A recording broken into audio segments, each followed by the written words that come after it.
I'm so delighted that shadow work is becoming popular because it's absolutely essential. Our survival may depend upon this work. And does it have to be one individual at a time for it to work? Is there a way for us to do shadow work on a more collective level? Well, I suspect you've played with this. We certainly have in Integral Zen. We do a lot of group shadow work. Yes, it is possible. Where it gets really complicated are where the collective shadows, the group shadows, like the green shadow, starts interfering with the shadow work you're doing with individuals. Can you expand on that a little bit? How does that look? Well, yes. I don't know. Let me just approach this without using any technical jargon. Yeah. But I'm a Zen master. I have a rather authoritarian leadership style, which actually, I mean, there's all kinds of psychological reasons for that, but we don't need to go into those. I'm happy to, but we don't need to.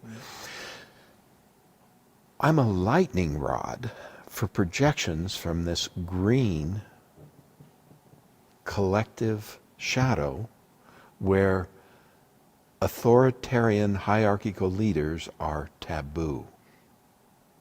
That is a collective shadow. And I'm a lightning rod for that shadow. I get it all the time. So in order for me to survive and have green students come in, we have to have collective ways of dealing with this collective shadow. And we've developed some collective shadow work, some group shadow work, where we really talk about these shadows and we work on them and we help people become conscious of them. One of the practices we have called embodying Zen, and it has to do with only talking about things that are immediately experienceable by your senses. So this is the collective agreement. And we sit in a circle and we go around the circle and we say something. But it has to be something that's happening in real time, and the input has to come from our five senses. And what becomes immediately evident is how important people's stories are. Because if you're talking about only things that you can immediately experience, you're not pulling anything out of your mind or any emotions out and telling a story about it, because that's not real time. That's a form of group work that is really effective at helping people see and realize for themselves how addicted to their stories they are. And it's a great beginning. Right. So certainly we went there from there's the individual level, someone doing shadow work by themselves. We can do it as a group. But in terms of a wider culture, because there's millions of people out there, and a lot of them, a lot of us don't go to these types of groups. Yes. So I'm curious around, do you see any way that a culture as a whole can start to look at its shadow, or does it have to be done face to face? Nature has a way of helping us with these problems. When great shadows accumulate, it's called war. Do you know what causes peace? Tell me. War. Is that the only way? Well, so far. And this massive a scale that you're talking about. I don't think we're evolved enough to do it on this massive a scale. So nature takes care of it for us. Interesting. And one of the things that gives me great hope is we may have to find a way to do this to survive. When do we change, as my teacher always asked. And then his answer was, when we have to. Certainly, it's been true in my development, yeah. We're talking about war. There's another question I wanted to ask you, which was around just death in general in our culture. Yes. Death seems to me, and always has, to be one of the only certainties we have. And I find I take great solace in that. There's a certainty, and through meditation practice also, meditation is related to death. What do you think the shadow that we seem to have around death in our culture does throughout the culture? We avoid it, like the plague. I do a lot of death and dying work. You know, Zen is known for its relationship with death. We say, die before you die, so that you can live. I do a workshop that I love to do because death is a Dharma gate. You know, we were talking about meditation being the old standard way. There's actually a more effective Dharma gate than meditation. It's called a brush with death. It's a huge opportunity to open into the great mystery. So I start this workshop with a question. Isn't it interesting that we all know we're going to die? Do you know you're going to die? Yeah. And none of us believe it. Isn't that interesting? Why is that? What is going on here? So this body's going to die. I'm fairly certain that's true. Yeah, there seems to be overwhelming evidence that tells me my body's going to die. I'm also fairly certain my precious ego is going to die because it's connected to the body. What is it that was never born and perhaps will never die? If we cut away all your thoughts, all your feelings, all your stories, if we ask you, who are you really? And every time you answer, I hold up the mirror and say, I ask you who you are and you tell me what you think. Isn't that interesting? Isn't that interesting? Can you go deeper than thought? And you do. You go deeper than thought and you find what you feel. And I say, interesting. First you tell me what you think, then you tell me what you feel. Can you go deeper than feelings? And eventually, as you said, your mind will tie itself in knots. What did you call it, a thought bomb? Yeah. The thought bomb will go off and there'll be nothing there. And you'll tell me the truth, that you don't really know who you are. And then we get excited. Now we're getting nowhere, finally. And we look into the mystery. This don't know mind is what knows. We call it not knowing mind. This is I know mind. Problematic. Arrogant. This is don't know mind. And ironically, this mind doesn't know shit.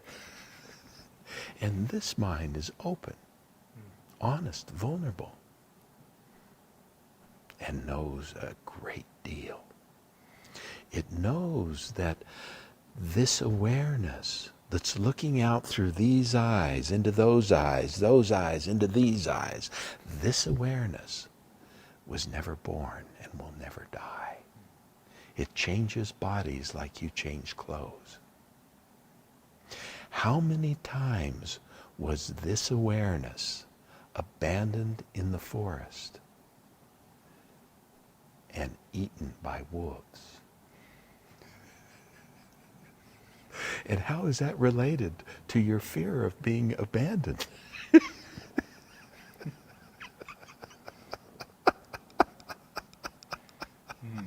Now we're getting nowhere fast. And the Dharma gate to the mystery begins to open. So that process you're just describing, so Ken Wilber talks about showing up, cleaning up, growing up, And waking up. So that sounds to me like a waking up process. What I'm struck by is that people like Jordan Peterson have had a very strong grow up message, and I guess a clean up message. Look at your stuff, clean out your shadows. Yeah. What do you feel the culture needs right now of those, or is it all of them? Is there anything particular that the culture's begging for? All of them. And we've added one more. It's essential to wake up. This is the most important thing because this is what ends the war. Growing up, continuing to evolve is also essential. If you stay stuck and unevolved, you stay stuck and unevolved. You stay where you are. The one that we've added right here is fucking up. I don't know about you, but I've learned everything I know by making mistakes. If I can't fuck up, I can't learn. I'm terrified of not fucking up. Now, if I am shopping for a brain surgeon, I want one that already knows. I don't want one that's in the fucking up stage. And if I'm shopping for a Zen master, there's some truth to there too. If I'm shopping for a therapist, but I don't want one that's so rigid they're unable to take risks and work with me. That they're terrified of fucking up, because you are going to fuck up. That's why the next one, cleaning up, is important. As soon as you realize you fucked up and you've learned what's going to be helpful for you to continue, then you clean it up very quickly, as efficiently as possible. And only then can you show up as a fully awake, evolved, compassionate human being. So all of those processes, the waking up, the showing up, the growing up, the fucking up, all of them have a developmental quality to them. All of Integral is all a developmental model. We are moving towards something, and evolution and development is core to existence. I think that's one of the great gifts of what Integral has shown. We've often talked amongst ourselves around that the developmental model isn't so present in the cultural conversations that we're covering often with the intellectual dark web. It is a bit with Jordan Peterson. He talks about, for example, Piaget.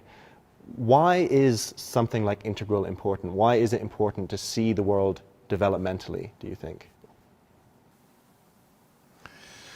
I think it's critical to move out of I'm right and you're wrong space. The whole problem with all what are so-called first-tier levels of development, which is through green, is that they all believe they're right and everybody else is wrong. Nobody's that smart.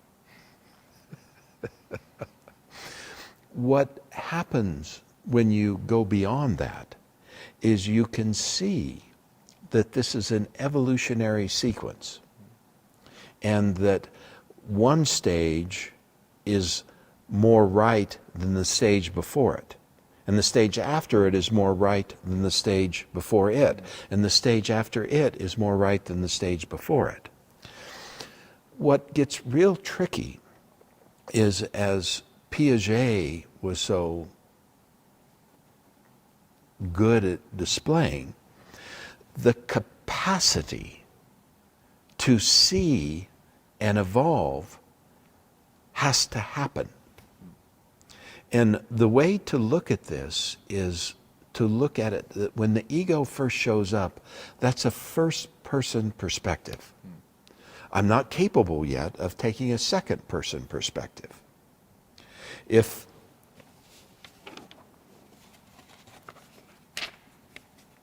I show this to a 3-year-old, I say, what color do you see? Black. What color do you see? White. What color do I see? White, but the 3-year-old Says black. Yeah. There's no ability to abstractly take a second-person perspective and theoretically see what I'm seeing. That doesn't happen until about 5 or 6 years old. And that's where we start getting enculturated into our parents' belief system. So this is really an important thing to understand. If the capacity to see isn't there, a second-person perspective, there's no way I can teach you to do that. You have to evolve the capacity. The third-person perspective, which happens about puberty, and happened in the Enlightenment in our culture. This has the capacity for operational thinking, right? Now we can abstract rules. They don't have to be concrete. They can be more abstract, and I can theorize. The scientific method is born. If I only have a second person perspective, like common people in the Middle Ages, there's no possibility that I could develop a scientific methodology. I don't have a third person perspective. Now, to move into postmodernity, what we're referring to as the green altitude, you have to have a fourth person perspective, which is you have to be capable of seeing systems theory. And you see the whole system in which the third person perspective is embodied in. That's a fourth person perspective. The reason Trump can't see the environmental problems is he does not have the capacity to take a fourth person perspective. He can't see the whole system that these problems are embedded in. And that's been true of many scientists until the evidence is so overwhelming that they can no longer argue with it. It's true of businessmen. They don't see the problem. They don't take a systems view. They don't have the capacity, no matter how intelligent they are, to take a fourth person perspective. Now, the fifth person perspective is the evolutionary perspective. And very few people have the capacity to see the evolutionary nature of these perspectives. So you can preach, you can talk, you can twist their arm, you can insult them, you can bribe them, and nothing helps until they've evolved to the point where they're ready and they have the capacity. So my final question is, what do you feel is the main thing standing in the way of us taking that step, taking that evolution to that kind of perspective as a species right now? This is a really important question. And to answer this question, it's really important to understand the difference between an individual holon and a social holon. Can you explain what a holon is for any viewers who haven't heard? A holon is a whole system. It's a functioning system. You're a holon. I'm a holon. Our Sangha, our Integral Zen community, your Rebel Wisdom community, is a social holon. Now, there's a really important difference between an individual holon and a social holon. And an individual holon has a dominant mode, a dominant monad. You have an individual ability to make a decision. Now, your body is a holon, and it includes this ability to make decisions. If you decide to walk out that door, you can't leave your hand here without radical surgery. Now, if this group of people assembled here today, if you decide to walk out that door, you can walk out that door. A social holon doesn't have the same limitations as your body is a holon. A flock of geese is flying south. One goose can fly north. Not a problem. So a social holon doesn't have a dominant monad. They don't have the capacity to make decisions. They have a dominant mode of communication. And so when we're talking about evolution, we can help an individual evolve, at least to the next step. We can help an individual awaken. Social holons don't awaken. Groups don't wake up. Individuals wake up. It's a function of, it requires a dominant monad to awaken. So the chances of getting a whole group to evolve, short of something really radical happening, that causes us to have to evolve, or a brush with death that is so radical that it terrifies us and shocks us into something that would not normally happen. A freak of evolution, for example, are pretty slim. So I don't spend a lot of time hoping that as a species we're going to wake up. And I don't spend a lot of time trying to make that happen because it's not helpful. So it's up to us as individuals. I work with individuals. I work with groups. I don't work with species. I don't know how to work with species. Beautiful. Doshin, thank you so much. It's been a pleasure again.